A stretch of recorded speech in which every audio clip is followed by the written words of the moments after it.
livro de Salmos, vamos ler o Salmo de número 40.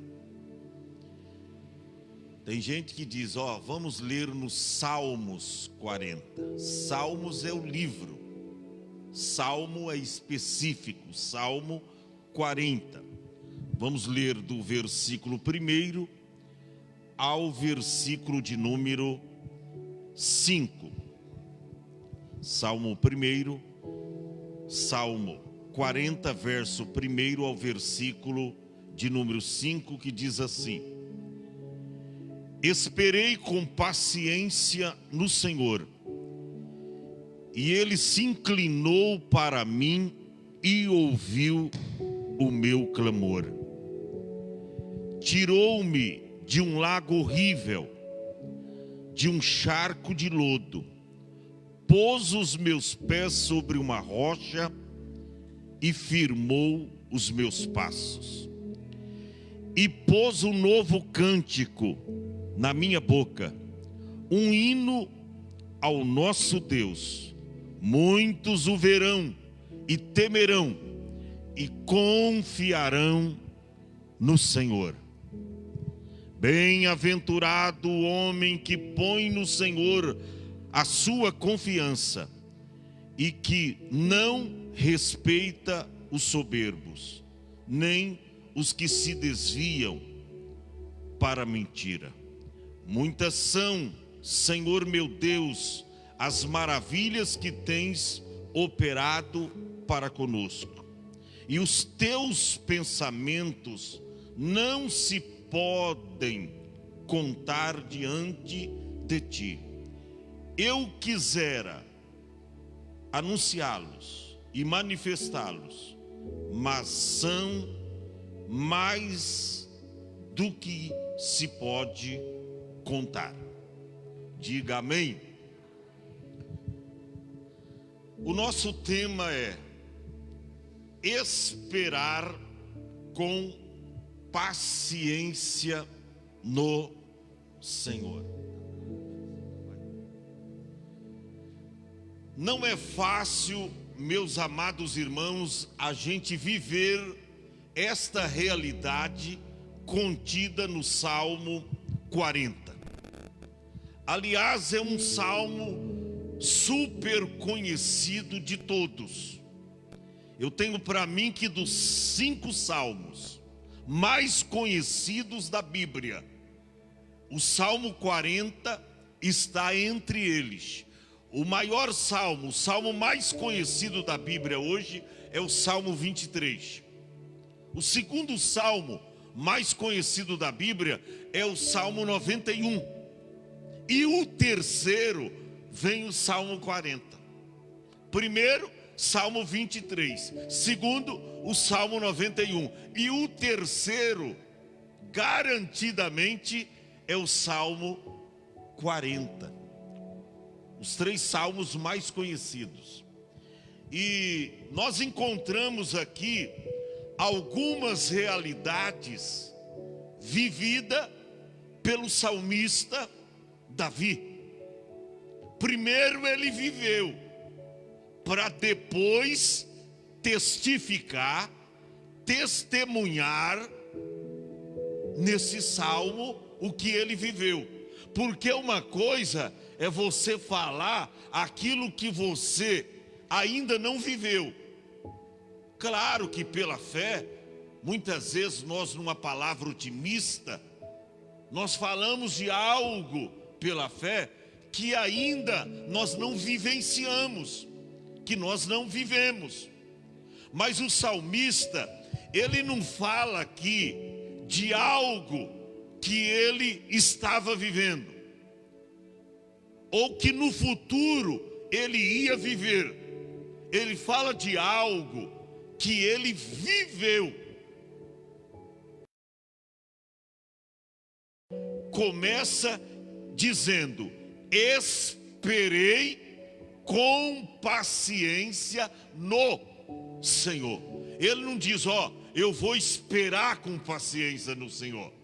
Ele não diz, eu no futuro vou esperar com paciência no Senhor, ou eu esperarei no Senhor. Ele não disse isso. Ele diz: eu esperei. É coisa que ele já havia vivido. E agora ele traz à tona para testificar dos benefícios recebidos de Deus. Isso aqui é muito importante você entender, porque no título do Salmo está escrito que Deus ouve a alma paciente. Ele fez questão de deixar isso escrito: Deus ouve a alma paciente, e a obediência é melhor do que o sacrifício. Nós vemos nesse salmo. E aqui nesse salmo, Davi faz oração a Deus para que Deus o livre dos males.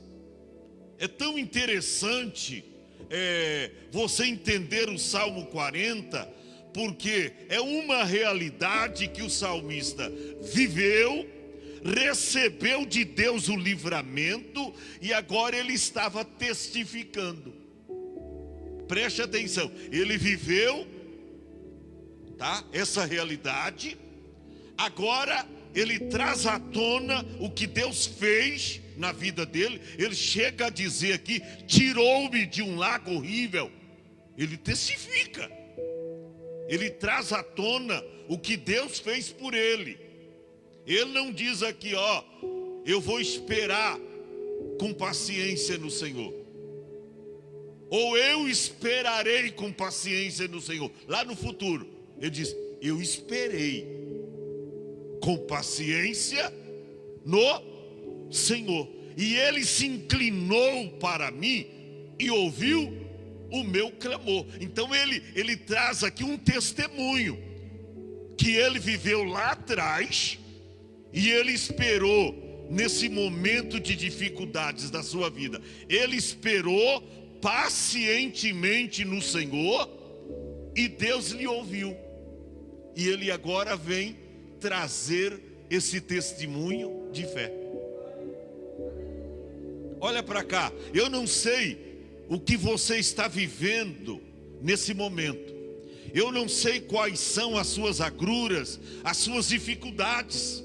Mas será que você não é resistente para passar por tudo isso? E lá na frente, depois que passar por essa turbulência, por essa dificuldade que você está vivenciando hoje, lá na frente você dá um grande testemunho para a glória de Deus.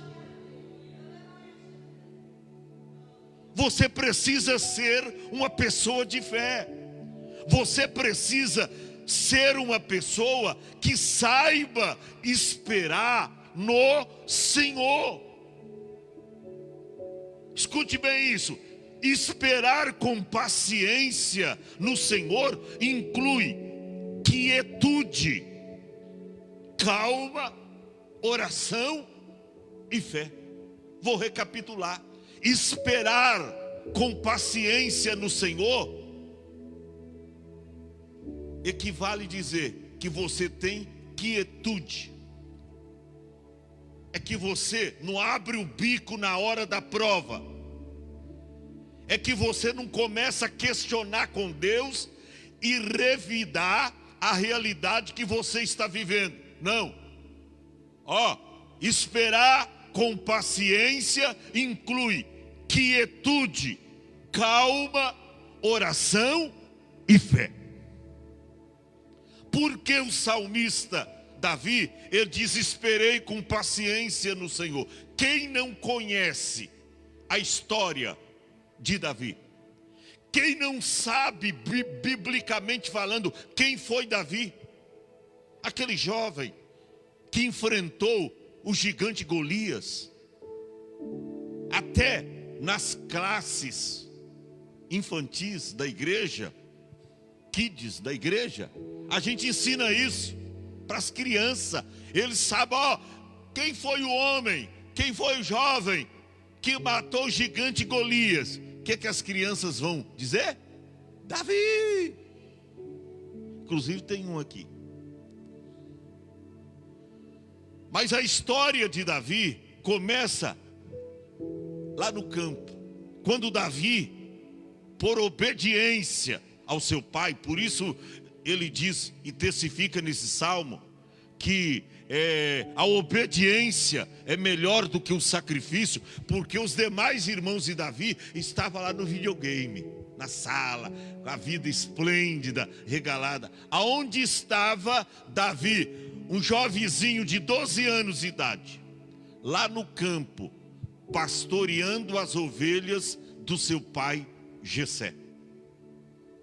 Quando Samuel, o profeta, chegou, porque Deus havia ordenado, Samuel, vai até a casa de Jessé, o belemita, porque de lá me provém eleger um rei. De lá eu tenho escolhido aquele que será rei em Israel. Mais do que depressa, parece que eu estou vivendo esse acontecimento. O profeta Samuel pega a botija de azeite e vai até a casa de Jessé.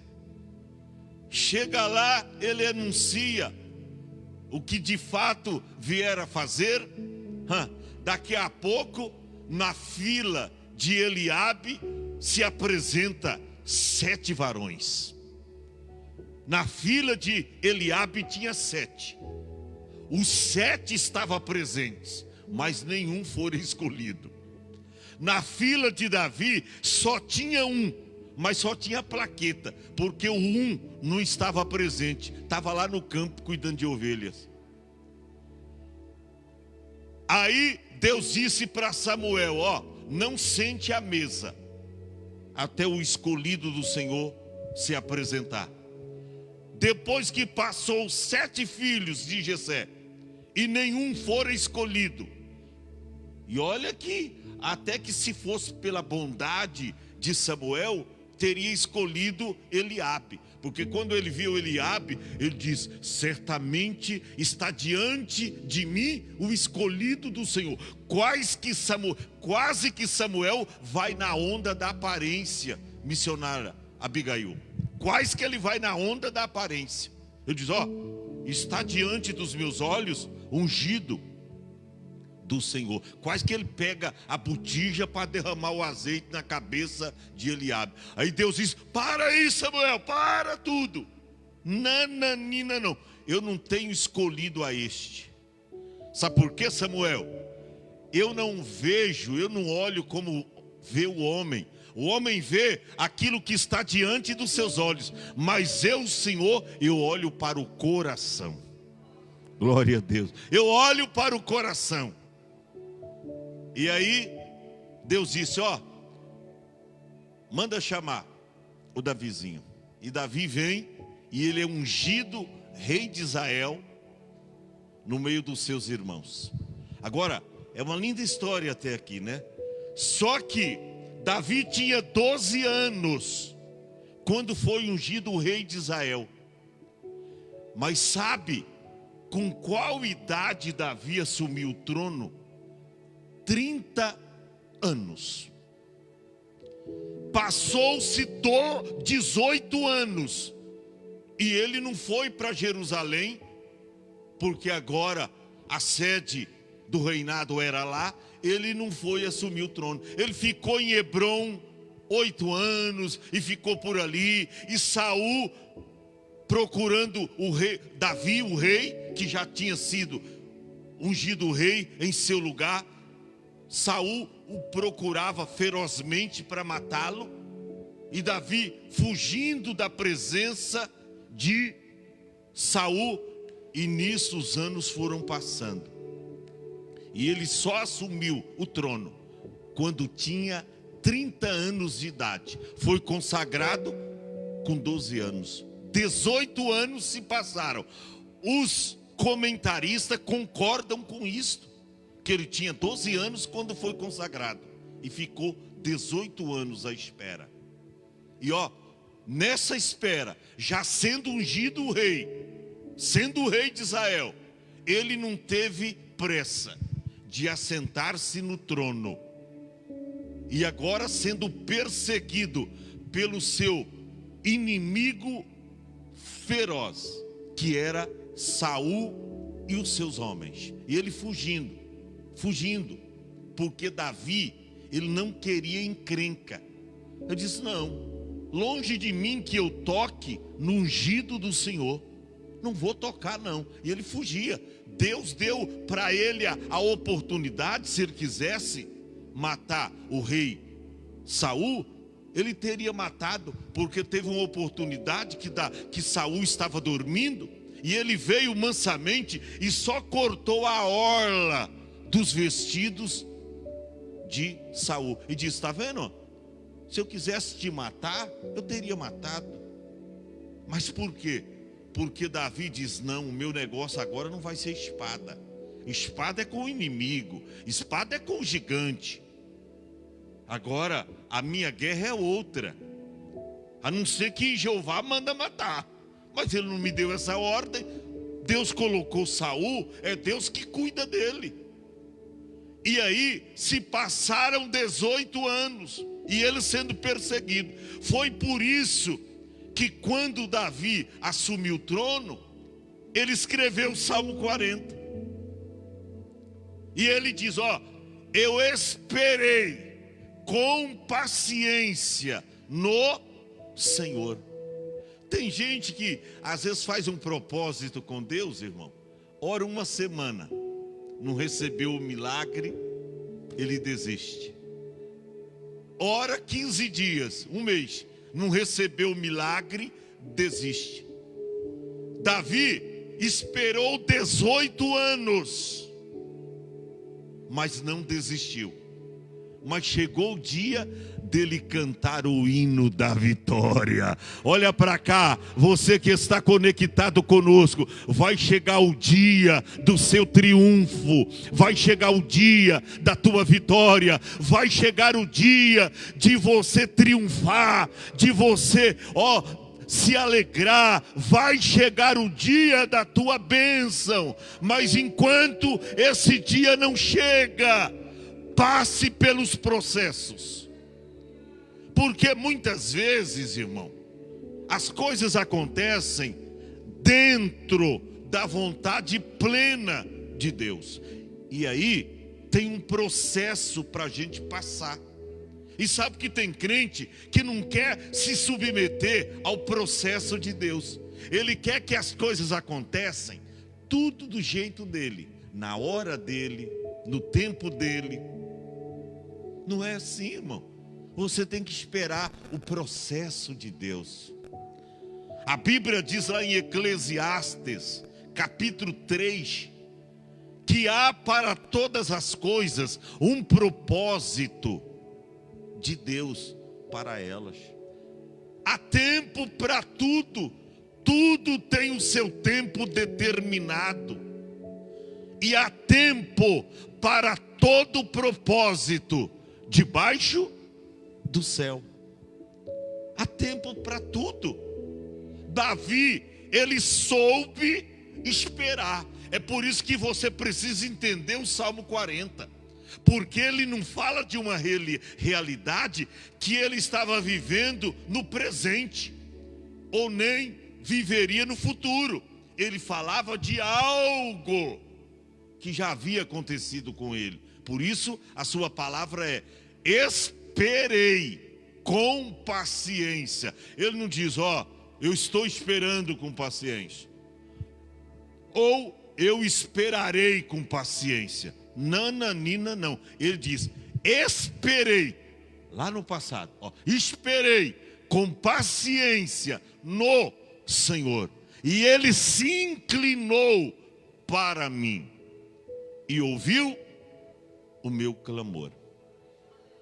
Isso é lindo. É um dos salmos mais proeminentes da Bíblia. O terceiro salmo mais conhecido, biblicamente falando. Agora, o que me chama a atenção: primeiro, ele diz: esperei. Olha para cá. Você quer o milagre de Deus? Você quer a vitória de Deus para a sua vida? Espere. Espere. Espere o tempo de Deus chegar para você. Espere o tempo de Deus chegar para sua casa, para sua família. Por que eu estou dizendo isso? Porque tem muita gente que não espera e perde a bênção, porque a Bíblia diz que aquele que é precipitado peca. O que se apressa com o seu pé, peca. Tem um adágio popular lá fora que diz que o apressado come cru. Tem muita gente que perde a bênção de Deus porque é apressadinho. Apressadinho. Conhece alguém assim? Está vindo aí na sua mente alguém assim? Apressado. Tudo com ele é apressado. Sofre uma pessoa assim, que não espera o tempo de Deus. Quando Deus vai enviar a bênção, ele já não está mais no lugar. Ele já mudou de igreja, ele já mudou de cidade, ele já até mudou de país. Ele não espera o momento de Deus chegar para a sua vida. Ele não espera o tempo de Deus, o tempo certo chegar. É apressado. E o salmista aqui, ele dá testemunho. Ele diz: esperei. Quer milagre? Espera. Ah, mas eu vou desistir. Você lembra daquele paralítico do tanque Betesda, capítulo 5 do Evangelho de João? Ele estava lá esperando há 38 anos. 38 anos. Vinha um anjo em certo tempo, não tinha um dia específico, não tinha um mês específico. O anjo vinha, movimentava as águas, e o primeiro que ali descesse, depois da movimentação das águas, sarava de qualquer enfermidade. Como o problema desse homem era nos pés, ele era paralítico, os outros não. Quem sabe os seus pais, se o problema era na vista, nos olhos, ou surdo, alguém dava para ele a direção do tanque e diz: ó, você vê uma movimentação, você vai passando por cima de todo mundo, mesmo cego cai dentro d'água lá e recebe a benção. Era fácil, era só dar a direção do tanque, a pessoa ia caindo lá. Agora ele não, era leso dos pés, era paralítico. Aí ele ia se arrastando. Quando ele chegava à beira do tanque, outro já havia descido na frente dele, e ele ficava para trás. Olha para cá, 38 anos à espera de um milagre. Mas eu pergunto para vocês, ele desistiu? Não. Ele esperou até que um dia Jesus chegou no tanque Betesda. Aleluia! Oh, Jesus chegou e perguntou para ele: queres ficar são? Ele disse: Senhor, é o que mais eu quero, mas não tem homem algum que me coloca no tanque, porque ali o tanque de Betesda, embora em hebraico, em hebreu, quer dizer lugar de misericórdia, mas ali ninguém tinha misericórdia de ninguém. Ali era um lugar de competição. Cada um para si ali. Ninguém tinha misericórdia de ninguém. E ele, na sua lerdeza, quando ele ia descer ao tanque, outro descia na frente dele. Ele disse: Senhor, é o que mais eu quero, é sarar do meu problema. Mas enquanto eu vou descer, desce outro antes de mim. Só que aí Jesus chegou e mudou no tempo dele a história daquele homem. Olha para cá, espere no Senhor, porque a seu tempo Jesus vai entrar na sua casa, no seu lar, na sua vida, e ele vai mudar a tua história. Espere o tempo de Deus chegar, não seja precipitado. Isso aqui me chama a atenção, o salmista testificando: esperei. O verbo aqui é esperar. Está pronto para esperar o tempo de Deus? Ah, eu acho que eu vou mudar dessa cidade. a coisa aqui está difícil, não tem emprego. Ô irmão, a Bíblia diz que nos últimos tempos, muitos correrão de uma parte para outra. Você corre do urso, encontra com o leão, diz a Bíblia. Não tem jeito, as coisas estão difíceis. Então, espere o tempo de Deus chegar na tua vida. Verbo esperar. Ele diz esperei. Mas ele esperou aonde? Em quem? Ele diz esperei com paciência. A palavra paciência no original do grego é traduzido por perseverança. Por isso que lá em Lucas está escrito: na vossa paciência possuí as vossas almas. Então a palavra paciência no original do grego é traduzido como perseverança. É a mesma coisa que eu lesse o Salmo 40 assim: esperei perseverantemente no Senhor, e Ele se inclinou para mim e ouviu o meu clamor. Ele esperou com perseverança, porque quando você lê esperei com paciência no Senhor, dá a entender que o camarada esperou de braço cruzado, não é verdade? Porque quando alguém espera, estou esperando o obreiro Francisco em casa, estou esperando. O que se entende é isso: esperei com paciência. Nananina não. Ele esperou orando, ele esperou buscando, ele esperou reagindo, ele esperou fazendo a sua parte, porque o milagre acontece quando Deus faz a parte dele e você faz a tua. Você ora, você clama, você busca. Então, ele esperou perseverantemente.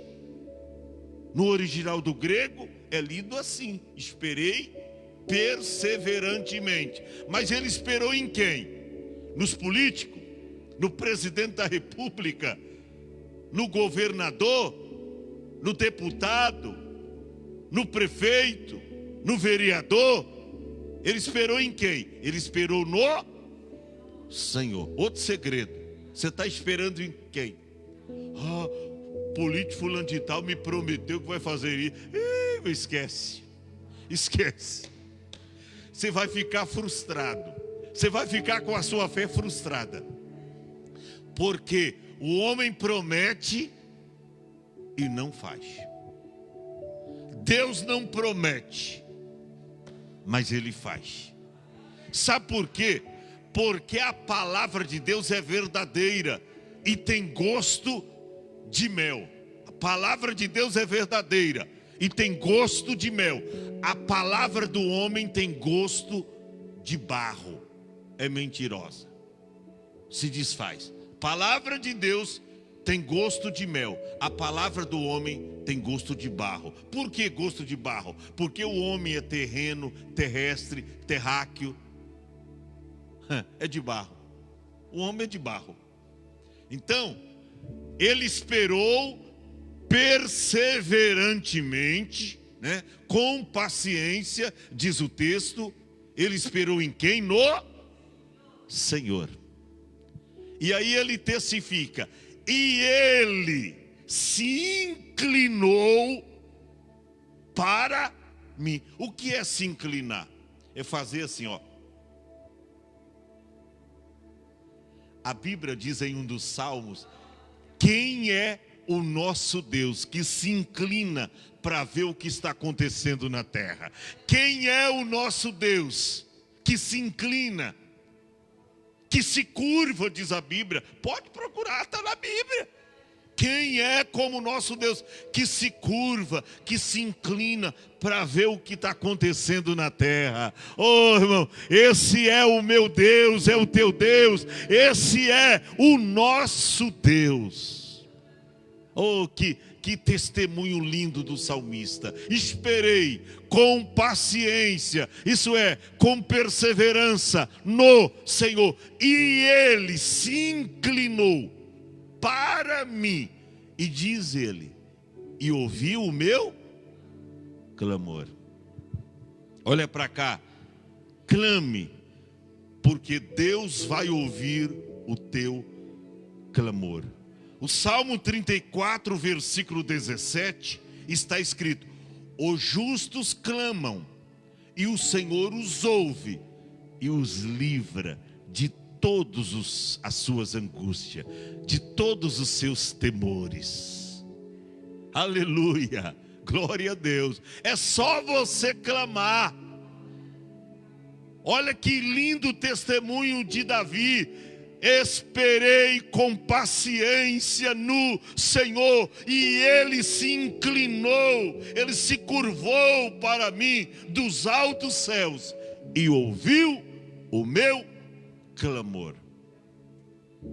Aí no verso de número 2, ele diz: tirou-me de um lago horrível.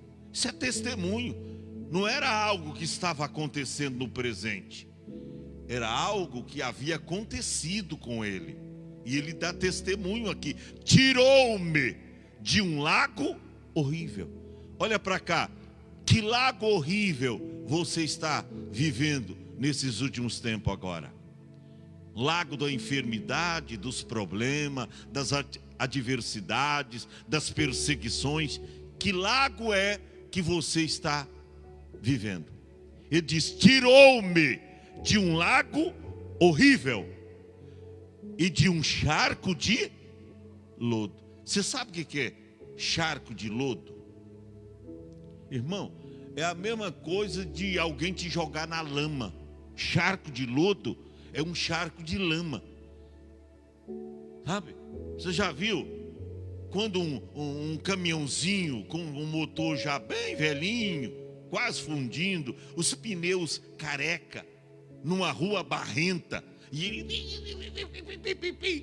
fumaça, tal, e o cara, e a gente empurrando, e não consegue tirar da lama. Charco de lodo, charco de lama. Ele diz: não precisou de ninguém me ajudar, foi Deus que me tirou. Aleluia, foi Deus que me ajudou. Ele diz: tirou-me de um lago horrível e de um charco de lodo. E fez o quê? Ponto e vírgula. E pôs os meus pés sobre uma rocha e firmou os meus passos. Isso é tremendo, igreja. Isso é tremendo. Isso é um testemunho ocular, verdadeiro, de alguém que serve ao Senhor, de alguém que confia no Deus Todo-Poderoso. Pôs os meus pés sobre uma rocha. Que rocha é esta? Jesus, a nossa rocha. A rocha aqui é Jesus.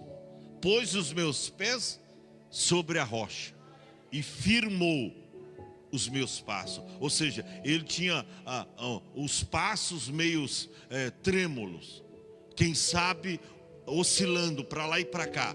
Aí ele diz: ele me colocou na rocha e ele firmou bem os meus passos. No verso 3, eu estou terminando: e pôs um novo cântico na minha boca. Pastor, que cântico é esse? Cântico da vitória. Aleluia. E ele vai colocar na sua boca. Hoje você está sofrendo, hoje você está vivendo esta turbulência, mas vai chegar o dia de você cantar o hino da vitória. O hino da vitória. Pôs um novo cântico. Não é um cântico velho. Aí fala de algo novo, Francisco. Algo novo. Algo que você ainda não sabe, mas ele vai colocar nos seus lábios para você cantar o hino da vitória. Pôs um novo cântico na minha boca, um hino ao nosso Deus. já vai ensaiando cantar, viu? Se você não é muito bom para cantar, pelo menos fecha a porta do banheiro e tira as coisas dos vitrais lá, dos vitrô, porque vai cair shampoo, vai cair saboneteira, vai cair tudo com a sua vozeirão, seu vozeirão, vai cair, mas vai se preparando, porque o dia de cantar chegou para você. Se não chegou, chegará. O dia de cantar chegou. O dia da vitória. Pôs um novo cântico na minha boca, um hino. Não é uma música, viu? Não é uma música. Porque sabe que tem crente que às vezes não é meio convertido de novo. E aí, ao invés de ele cantar o cântico do menino de Jesus, o menino, ele está cantando o cântico do menino da porteira. Ele está cantando Tunico Tinoco, Milionário e José Rico. Ele está cantando Tião Carreiro e Pardim. Ele está cantando aí Chitãozinho e Chororó.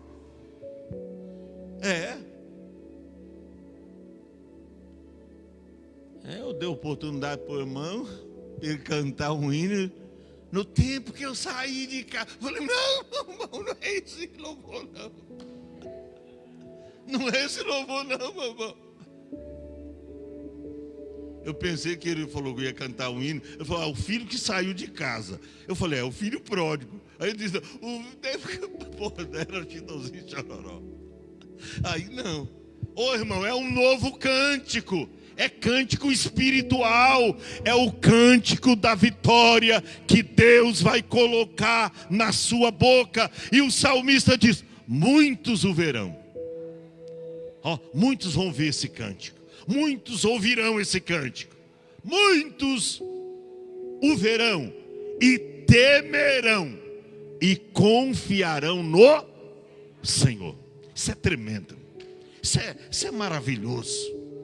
É o testemunho que você vai dar daqui a alguns tempos, quando esta pandemia passar. Passou, mas vai passar? Passa, tudo passa. Tudo passa, essas coisas vai, porque vai vindo novas enfermidades por aí, pestilência, pandemias por aí, veio tantas aí, a gente venceu. Você vai vencer, nós venceremos. E aí você vai cantar o hino da vitória. Muitos o verão, você cantando, temerão e confiarão no Senhor. Aí a Bíblia diz, bem-aventurado é o homem que põe no Senhor a sua confiança. Aí o salmista, ele dá testemunho, bem-aventurado é o homem que põe no Senhor a sua confiança e não respeita os soberbos e nem aqueles que se desviam para mentira. Não creia em homens que se desviaram, que entrou pelo caminho da mentira. Não segue eles e não crê naquilo que eles falam, porque é mentira. Ninguém, irmãos, gosta de esperar nada. Essa é a verdade. Ninguém gosta de esperar nada. Mas o salmista diz, eu esperei com paciência no Senhor. E aí, finalizando o verso 5, ele diz, muitas são, Senhor meu Deus, as maravilhas. Olha que testemunho lindo. Ele dizendo para Deus agora, né? Primeiro ele dá testemunho do que Deus fez na vida dele. E aí ele se dirige para Deus e diz, muitas são, Senhor meu Deus, as maravilhas que tens operado para conosco. Não é só para mim, para conosco. E os teus pensamentos não se podem contar diante de ti. Aí ele diz, eu quisera anunciá-los e manifestá-los, mas são mais do que se pode contar. Dá para contar tudo aquilo que Deus já fez na sua vida? Garanto que não dá. São mais do que se pode contar. Se eu fosse dar testemunho daquilo que Deus já fez na minha vida, por tudo que eu já passei nessa vida. Sofrimento, perseguições, agruras, dificuldades, necessidade. Se eu fosse dar testemunho de tudo quanto eu já passei e todas as coisas que Deus me deu a vitória, ó, o culto ia terminar só a semana que vem. O culto ia terminar só a semana que vem. Vocês iam ficar aqui a madrugada toda, vocês iam ficar aqui amanhã toda, depois da manhã, até no culto de Santa Ceia, quem sabe eu ainda estava contando testemunho. Fica em pé.